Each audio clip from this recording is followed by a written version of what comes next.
شروع کرتے ہیں اللہ کے بابرکت نام سے جو بڑا مہربان اور نہایت رحم والا ہے۔ السلام علیکم لسنرز، میں ہوں آپ لوگوں کی ہوسٹ نوشین، اور میں اپنی چینل پر اپنے سبھی سننے والوں کو ویلکم کہتی ہوں۔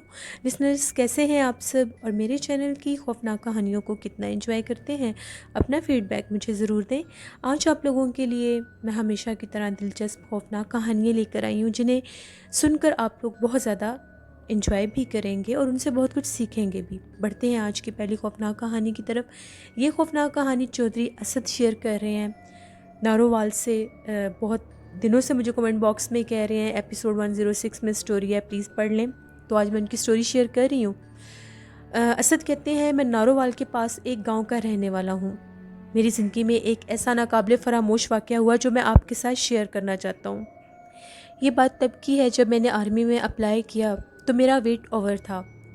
آرمی میں جو ریکوائرڈ ویٹ تھا وہ 65 kg تھا اور میرا 85 تھا، اس لیے مجھے اپنا ویٹ ریڈیوس کرنا تھا، یعنی اپنا ویٹ کم کرنا تھا، جس کی وجہ سے میں نے یہ فیصلہ کیا کہ کیوں نہ میں مارننگ میں جو رننگ ہوتی ہے وہ سٹارٹ کر دوں، جس کی وجہ سے میرا ویٹ بھی کم ہو جائے گا اور میری رننگ بھی ہوتی رہے گی۔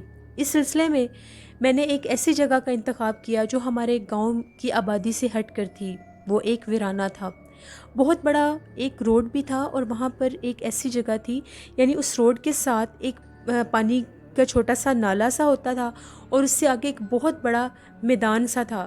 وہاں پر ساری ریت تھی، گراؤنڈ تھا ایک بہت بڑا، پھر آگے لوگوں کی زمینیں وغیرہ وہ سب کچھ ہوا کرتے تھے۔ وہ جگہ پرسکون تھی، وہاں پر کوئی بھی نہیں ہوتا تھا، جو ٹریفک اور لوگ بھی ہوتے تھے وہ جب بہت زیادہ روشنی ہو جاتی، جب دن چڑھ جاتا تب رش ہوتا تھا۔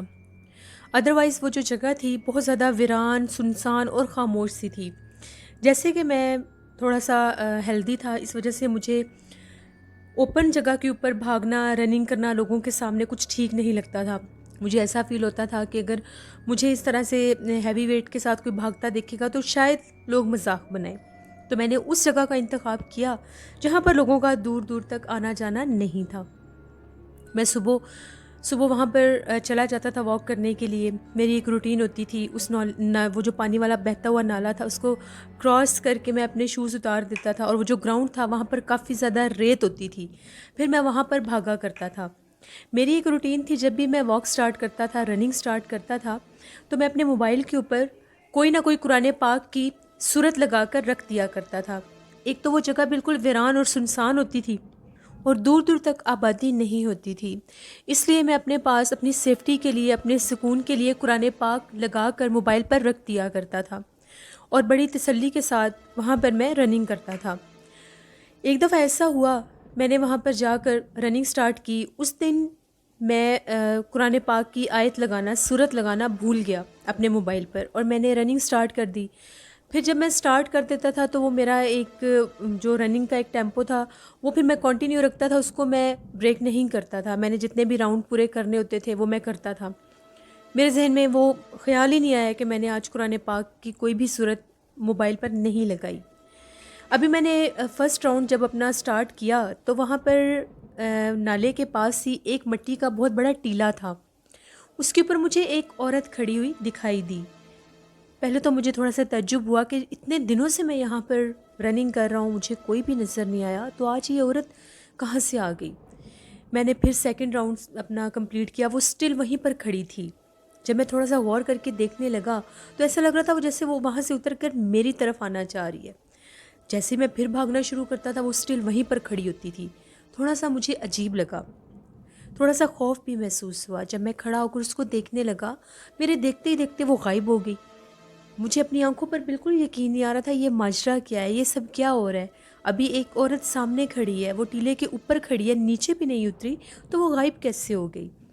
اسی چیز پر ابھی میں غور کرنا چاہ رہا تھا تو وہاں پر اس ٹیلے کے پاس جو فصل تھی وہ گندم کی تھی، ویٹ وہ فصل تھی، تو اس کی کٹائی ہو چکی تھی۔ وہ میدان بالکل صاف تھا جس میں مٹی کا وہ ٹیلا تھا۔ میں ادھر ادھر دیکھنے لگا کہ شاید یہاں پر کچھ اور لوگ ہوں، شاید وہ عورت مجھے نظر آ جائے، حالانکہ غائب وہ میرے سامنے ہو چکی تھی۔ میں کیا دیکھتا ہوں، دو لڑکیاں اسی ٹیلے کے پاس نیچے بیٹھی ہوئی ہیں، اور اس طرح سے باتیں بھی کر رہی ہیں، کام بھی کر رہی ہیں جیسے وہ گندم کے سٹے اٹھا رہی ہیں۔ بڑا حیرت انگیز یہ منظر تھا، گندم کے سٹے وہ کیوں اٹھا رہی تھیں؟ وہ میدان خالی تھا، گندم کی کٹائی 2 ماہ پہلے ہو چکی تھی، پھر وہ ان گندم کے سٹوں کو اٹھا کیوں رہی تھیں؟ دیکھتے ہی دیکھتے ان میں سے ایک لڑکی تھوڑی سی اوپر گئی اور وہ بھی غائب ہو گئی۔ سب ایسا لگ رہا تھا کہ کوئی جس طرح سے میں کوئی ڈرامہ دیکھ رہا ہوں، یہ کیسے ممکن ہے، ایسے کیسے ہو سکتا ہے؟ میں بہت زیادہ خوفزدہ ہو گیا۔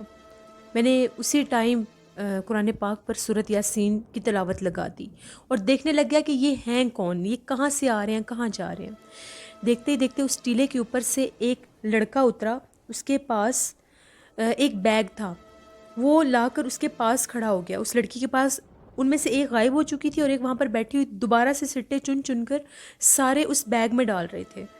وہ لڑکا میرے سامنے میں دیکھ رہا تھا، دیکھتے ہی دیکھتے وہ لڑکا جو تھا وہ اس ٹیلے کے اندر چلا گیا، وہ اس مٹی کے ٹیلے کے اندر چلا گیا جس کا کوئی دروازہ نہیں تھا، جس کا کوئی راستہ نہیں تھا، اور وہ جو لڑکی زمین پر بیٹھی تھی وہ بھی وہاں پر غائب ہو گئی۔ اور وہ جو سٹے جو انہوں نے اکٹھے کیے ہوئے تھے ایک بیگ میں، وہ اس طرح سے ہوا میں جھول رہا تھا جیسے وہ ہوا میں اڑ رہا ہے۔ جب میں نے اتنا بھیانک منظر اپنی آنکھوں سے دیکھا، دن دہاڑے اتنی روشنی میں صبح کے ٹائم دیکھا، میں نے فوراً سے اپنے شوز اٹھائے، پہنے بھی نہیں، میں نے وہاں سے بھاگنا شروع کر دیا۔ اس پانی والے نالے کو کراس کر کے دوسری طرف جا کر میں نے کافی آگے جا کر ادھر بیٹھ کر اپنے شوز پہنے، اللہ کا شکر ادا کیا کہ پتہ نہیں یہ سب کیا تھا، یہ آنکھوں کا دھوکہ تو ہو ہی نہیں سکتا۔ میں پھر گھر آیا، میں نے گھر آ کر اپنے پیرنٹس کو ساری بات بتائی، تو میرے پیرنٹس کا یہ کہنا تھا کہ وہ جگہ جو تھی وہ آسیب زدہ تھی، وہاں پر جنات تھے، جنات نے تمہیں اپنا آپ ظاہر کیا۔ جب بھی تم وہاں پر جاتے تھے تم قرآن پاک لگا کر پاس رکھ لیتے تھے، تو انہوں نے اپنا آپ تمہیں ظاہر نہیں کیا۔ جس دن تم قرآن پاک لگانا بھول گئے، اس دن وہ جنات تمہارے سامنے اس طرح سے ظاہر ہو گئے، تمہیں نظر آ گئے۔ تمہاری قسمت اچھی تھی جو تم ان کے قریب نہیں گئے، یا انہوں نے تمہیں کوئی جانی نقصان نہیں پہنچایا۔ شاید وہ ڈیلی وہاں پر ہوتے ہوں، مگر قرآن پاک کی اس تلاوت کی وجہ سے وہ اپنا آپ ظاہر نہیں کر سکتے تھے۔ میں کافی زیادہ خوف زدہ ہوا تھا، کافی دن میرے ذہن پر اس چیز کا اثر بھی رہا تھا۔ میں نے پھر وہاں پر اس ویرانے میں جانا چھوڑ دیا، اور میں سب کو یہی میسج دوں گا، کبھی بھی کسی کام کے لیے بھی کسی بھی ویرانے میں مت جائیں اس طرح سے جیسے میں نے غلطی کی۔ اللہ کی ذات بچانے والی ہے ہر انسان کو، لیکن کبھی کبھی کچھ لوگ نقصان بھی اٹھا جاتے ہیں، تو پلیز اپنا خیال خود رکھا کریں۔ بہت شکریہ اسد آپ کا، آپ نے اپنی سٹوری ہمارے ساتھ شیئر کی۔ سوری لیٹ شیئر اس لیے کی ہے کہ مجھے ملی ہی آج ہے، ریسیو ہی آج ہوئی ہے۔ لسنرز اپنا خیال خود رکھا کریں، اپنی زندگی سے بڑھ کر کچھ بھی نہیں ہوتا۔ اگر آپ تندرست ہیں، اگر آپ صحت مند ہیں، آپ کے پاس زندگی ہے، تو آپ سب کچھ کر سکتے ہیں، لیکن اگر آپ بیمار ہو جائیں گے، اگر آپ کسی بھی کام کرنے کے لائق نہیں رہیں گے، تو پھر کچھ بھی نہیں ہو سکتا۔ تکلیف دہ انسان اس طرح سے سب کچھ نہیں کر سکتا جس طرح سے ایک نارمل انسان، صحت مند انسان کر سکتا ہے۔ اللہ نہ کرے، جنات کے جو اثرات ہوتے ہیں وہ بہت سخت ہوتے ہیں۔ بڑھتے ہیں ایک اور خوفناک کہانی کی طرف۔ یہ خوفناک کہانی میرے ساتھ شیئر کر رہے ہیں جاوید کہتے ہیں، میں آپ کے ساتھ ہم لوگوں کے علاقے میں ایک بہت عجیب و غریب سا واقعہ ہوا تھا، وہ شیئر کرنا چاہتا ہوں۔ ہم لوگ جہاں پر رہتے ہیں، ہم لوگوں کی آبادی اس طرح سے ہے جیسے بہت قدیم ایک محلہ کہہ لیں، بہت بڑا وہ محلہ ہے، پرانا علاقہ ہے وہ، وہاں پر ہم لوگ رہنے والے ہیں۔ اندرون لاہور کا یہ قصہ ہے۔ تو وہاں پر ہم لوگوں کے جو ایریا تھا، یعنی ایک بہت بڑا، وہاں پر آپ کہہ لیں چوک تھا، ایک کافی زیادہ گھر تھے، محلہ تھا پورا، کافی سٹریٹس لگتی تھی۔ وہاں پر ہم لوگوں کے اس محلے کی بیک سائڈ پر ایک قبرستان تھا، چھوٹا سا قبرستان تھا۔ وہاں پر بہت کم لوگوں کی تدفین کی جاتی تھی، جو بہت پرانے لوگ وہاں پر دفنا دیے گئے تھے وہ تو تھے ہی تھے، لیکن نئے کوئی خاص اتنی زیادہ وہاں پر تدفین نہیں ہوتی تھی کیونکہ وہاں پر اتنی جگہ ہی نہیں تھی۔ یہ بات آج سے تقریباً 7 سال پہلے کی ہے۔ میں اور میرا دوست، ہم لوگ میرے گھر آیا میرا دوست مجھ سے ملنے کے لیے، ہم لوگ باتیں کرتے کرتے اس قبرستان کی طرف نکل پڑے۔ وہاں پر ہم لوگ گئے تو ہم لوگ ابھی تقریباً عصر کے بعد کا ٹائم تھا، مغرب نہیں ہوئی تھی، عصر تک کا ہی ٹائم کہہ لیں۔ ہم لوگ وہاں پر پھر رہے تھے، وہ جگہ اتنی پرسکون تھی، وہاں پر دور دور تک کسی کا نام و نشان نہیں تھا، حالانکہ ہم لوگوں کی جو جگہ تھی وہ بہت زیادہ گنجان آباد تھی، وہاں پر بہت آبادی تھی، بہت رش ہوتا تھا۔ اس جگہ پر کوئی بھی نہیں تھا، ہم لوگ بڑے حیران تھے، بالکل وہ جگہ خاموش تھی، وہاں پر بہت بڑے بڑے درخت بھی تھے، یہاں تک کہ ہمیں وہاں پر کوئی گورکن بھی نظر نہیں آ رہا تھا۔ فرسٹ ایکسپیرینس تھا کہ اس طرح سے ہم قبرستان کے اندر گئے تھے. ہم لوگ وہاں پر باتیں کرتے کرتے ایک درخت کے ساتھ جا کر بیٹھ گئے. پتہ نہیں ہمیں کیا سوجی کہ ہم لوگ اس طرف چل پڑے اور وہاں پر جا کر بیٹھ گئے. تھوڑا ہی دور میرا دوست کہتا ہے کہ نا اس طرح سے محسوس ہوا جیسے وہاں پر اونچا سا کوئی بولا ہے. ہمیں لگا شاید جیسے ہم آئے ہیں کوئی آیا ہوگا. ہم لوگ اس طرف غور کر کے دیکھنے لگے. 1 سے 2 دفعہ بہت اونچی آواز آئی کسی کے بولنے کی، پر سمجھ نہیں آئی کہ انہوں نے کیا بولا ہے. ہم لوگ پھر باتیں کرنے لگے. ایک دم سے اس طرف سے ایک بہت بڑا پتھر ہمیں کسی نے مارا، بالکل ہمارے پاس آ کر گرا، لگا نہیں. اب ہم لوگوں کو تھوڑا سا ڈاؤٹ ہوا کہ شاید ہم لوگوں نے یہاں پر آ کر بیٹھ کر غلطی کی ہے، شاید کوئی شرارت کر رہا ہے. ہم لوگ دونوں کھڑے ہو کر اس طرف دیکھنے لگ گئے. تو ہم لوگوں نے دیکھا وہاں پر ایک بہت لمبے قد کا جیسے کوئی کھڑا ہوا ہے. وہ درخت کے نیچے تھا، کلیئر نہیں ہو رہا تھا کہ کون ہے. بہت گھنے درخت تھے اس طرف. ہم لوگ تھوڑا سا آگے ہوئے، قبروں کو کراس کرتے تھوڑا سا آگے ہوئے تو وہاں پر ایک عورت کھڑی ہوئی تھی. اس نے وہ حجاب پہنا ہوا تھا، چہرہ بھی ڈھکا ہوا تھا. حیرت انگیز بات یہ تھی اس کا قد بہت زیادہ لمبا تھا اور وہ ایک درخت کے نیچے کھڑی ہوئی تھی. وہ ایسا لگ رہا تھا کہ اس کی ہماری طرف کمر ہے. ہم دونوں ایک دوسرے کے منہ کی طرف دیکھنے لگ گئے، یہ پتہ نہیں یہ کون کھڑا ہوا ہے. اکیلی عورت کھڑی ہوئی تھی. ہم لوگ اس طرف بڑھنے لگے تو وہ پھر ہماری طرف پتھر پھینک، اس طرف سے پتھر آ کر گرنے لگے. اب یہ بڑا عجیب معاملہ تھا ہمارے ساتھ. کوئی بندہ ادھر نہیں تھا. اس عورت کی ہماری طرف کمر تھی اور پھر بھی اس کے باوجود ہم لوگوں کے پاس پتھر گر رہے تھے. وہ کون گرا رہا تھا؟ کوئی انسان ہمیں اور نظر نہیں آ رہا تھا. پیچھے سے بھی پلٹ کر دیکھا، کوئی نظر نہیں آ رہا تھا. ہم لوگ بہت زیادہ ڈر گئے. میرے دوست نے کہا واپس چلتے ہیں، شاید یہ کچھ اور ہی ہو. مجھے تھوڑا سا تجسس ہونے لگ گیا. میں نے کہا نہیں دیکھتے ہیں پاس جا کر. وہ ہم سے ابھی کافی دور تھی. ہم لوگ بالکل سٹارٹ پر بیٹھے ہوئے تھے، وہ ایسے کہہ لے کہ جیسے اینڈ پر تھی. تھوڑا سا بھی آگے جانے لگے تو ایک دم سے ایسا محسوس ہوا کہ جیسے وہ بالکل سائز میں کم ہوتی جا رہی ہے.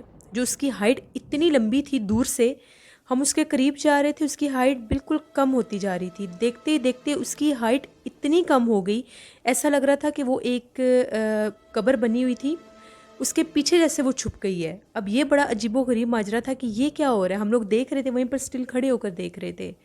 ہم لوگ تیزی سے تھوڑا آگے بڑھے تو وہ اتنی چھوٹی ہو چکی تھی کہ بالکل جیسے کوئی سال کا بچہ ہوتا ہے.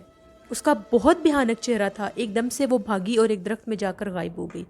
ہم نے اپنی آنکھوں سے یہ منظر دیکھا. دن کے ٹائم ہم نے یہ منظر دیکھا. جیسے ہی ہم لوگ وہاں سے بھاگے وہ غائب ہوئی. ہم لوگ وہاں سے بھاگے. ہم لوگوں کی بیک سائڈ سے بہت اونچی اونچی تالیاں بجنے کی آواز آنے لگ گئی. ہم بہت زیادہ ڈر گئے. وہاں سے باہر نکلے تو اب ہم لوگ تو اتنے گھبرا چکے تھے کہ فوراً سے باہر نکل کر تھوڑا سا آگے جا کر زمین پر بیٹھ گئے کہ یہ ہم نے کیا دیکھ لیا ہے. اتنا خوفناک منظر ہم لوگوں نے دیکھا. دن کے ٹائم دیکھا. سوچ بھی نہیں سکتے تھے کہ اس طرح سے ہم لوگ کسی چیز کو یا کسی مخلوق کو وہاں پر دیکھ سکتے ہیں. ہم لوگ ابھی وہاں پر بیٹھے اس طرح سے گھبرائے ہوئے تھے. میرا دوست زمین پر بیٹھ گیا سر پکڑ کر. اس کی طبیعت تھوڑی سی خراب ہو گئی تھی. وہاں پر اس طرف سے ہم نے دیکھا ایک آدمی چلتا ہوا آ رہا تھا. وہ اس ایجٹ سا تھا. ہمارے پاس آیا تو پوچھنے لگا کہ کیا ہوا ہے تم لوگوں کو، یہاں پر زمین پر کیوں بیٹھے ہو. ہم نے اس سے پہلے تو ٹالنا چاہا کہ نہیں کچھ نہیں ہوا. پھر اس کو تھوڑا سا ڈاؤٹ ہونے لگ گیا کہ پتہ نہیں کیا ایشو ہے. پھر ہم نے اسے ساری بات بتائی. وہ کہیں اسی سائڈ کا رہنے والا تھا. اس نے یہ کہا کہ یہ جو قبرستان ہے، اس قبرستان میں ایک جادوگر نے ایک چلا کشی کی تھی. وہ اتنا سخت اس نے چلا یہاں پر کیا تھا اس قبرستان میں کہ وہ جب اس کا چلا پورا ہونے والا تھا تو اس کو ان جنات نے جان سے مار دیا تھا. اس کی لاش جہاں سے ملی تھی اس کے بعد اس قبرستان میں بہت زیادہ جنات ہیں. یہاں پر دن کے ٹائم بھی اگر کوئی جائے تو وہ جنات اپنا آپ ظاہر کرتے ہیں. اسی وجہ سے یہاں پر اب تدفین روک دی گئی ہے. وہاں پر کسی کو بھی نہیں دفنایا جاتا تھا. وہ بہت پرانا قبرستان تھا. وہ دیکھنے میں بہت بڑا نہیں تھا، چھوٹا تھا، لیکن وہ پراسرار بہت تھا، خوفناک بہت تھا. اس کے چاروں سائڈوں پر 4 دیواری بھی تھی.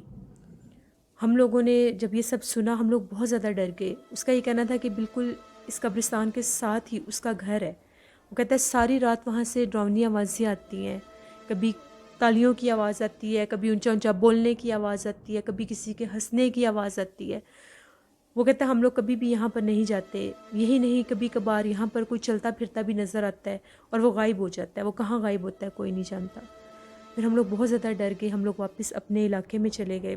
یہ بات ہم نے سب کے ساتھ شیئر کی. میرے دوست کو کافی دن بخار رہا, میری بھی طبیعت خراب ہوئی تھی, لیکن مجھے اس طرح سے بخار نہیں ہوا جیسے اس کو ہوا تھا. یہ ہم لوگوں کی زندگی کا ایک ایسا ایکسپیرینس ہے جس کو ہم کبھی بھی نہیں بھول سکتے. اس لیے اکثر لوگ جا کر قبرستان میں بیٹھ جاتے ہیں. وہ جگہ سنسان ہوتی ہے, وہاں پر لوگ ایسے کام کر جاتے ہیں جس کی وجہ سے ایسے معاملات سٹارٹ ہو جاتے ہیں. تو میں یہی کہنا چاہوں گا کہ مت جایا کریں, اپنا خیال خود رکھا کریں. بہت شکریہ جاوید آپ کا. لسنرز, یہ بات بالکل ٹھیک ہے. ایسی جگہوں کو اس طرح کا یعنی ہانٹیڈ آصف زدہ بھی انسان خود ہی کرتے ہیں. کبھی وہاں پر جادو ٹونے کر کے, کبھی وہاں پر چلا کشیاں کر کے. جو فوت ہو چکے ہیں, جو اس دنیا سے رخصت ہو چکے ہیں, ان کو بھی سکون سے نہیں رہنے دیتے. اب ایک جگہ جب آصف زدہ ہو جاتی ہے, جب وہاں پر جنات بسیرا کر لیتے ہیں, پھر انسانوں کا تو جانا مشکل ہو جاتا ہے. اور جب کوئی دنیا سے رخصت ہو جائے تو جو اس کے ورثہ زندہ ہوتے ہیں ان کا فرض بنتا ہے کہ وہ ان کی قبروں پر جائیں, ان کے اصالِ ثواب کے لیے وہاں پر قرآن پاک پڑھیں. لیکن جب ایسے کام ہوں گے تو کون جائے گا؟ کوئی بھی نہیں جائے گا, لوگ ڈر جائیں گے. تو بس استغفار کرنی چاہیے, ایسے کام نہیں کرنے چاہیے. اپنی یہ جو چلے کر کر کے اپنے کنٹرول میں جنات کو کرنا چاہتے ہیں, جنات کنٹرول میں نہیں ہوتے کسی کے بھی. یہ بہت آسان باتیں نہیں ہیں کہ کسی سے سنا سنایا کام شروع کر دیا. یہ انسان کو جانی نقصان دے دیتے ہیں, کیونکہ ہم ان کو نہیں دیکھ سکتے, وہ دیکھ سکتے ہیں. اور وہ نقصان پہنچا سکتے ہیں, ہم انہیں اس طرح سے نقصان نہیں پہنچا سکتے, نہ ہی اپنا آپ بچا سکتے ہیں. ان چیزوں پر ہمیشہ غور کیا کریں. اپنا فیڈ بیک مجھے ضرور دیں, آپ لوگوں کو آج کی خوفناک کہانی کیسی لگی. آئی ایم سوری, آج اسٹوری تھوڑی لیٹ ہو گئی ہے, تو انشاءاللہ کل ٹائم سے اسٹوری آپ لوگوں کے لیے پوسٹ کر دوں گی. آپ لوگ بھی اپنی اسٹوری شیئر کر سکتے ہیں ڈسکرپشن باکس میں دیے گئے ای میل آئی ڈی noshin57@gmail.com پر. اس کے علاوہ آپ لوگ مجھے کمنٹ باکس میں بھی اسٹوری شیئر کر سکتے ہیں. انشاءاللہ کل آپ لوگوں کے ساتھ پھر ملاقات ہوگی کسی نئی خوفناک کہانی میں. اپنا بہت سا خیال رکھا کریں, اپنے والدین کا بہت خیال رکھا کریں, ان سے بہت پیار کیا کریں, ان کی بہت دعائیں لیا کریں. اپنے بزرگوں کی بھی رسپیکٹ کیا کریں, ان سے پیار کیا کریں. جہاں رہیں خوش رہیں. اپنی ہوسٹ نوشین کو دعاؤں میں یاد رکھیے گا. Thank you for watching. Stay blessed. اللہ نگہبان.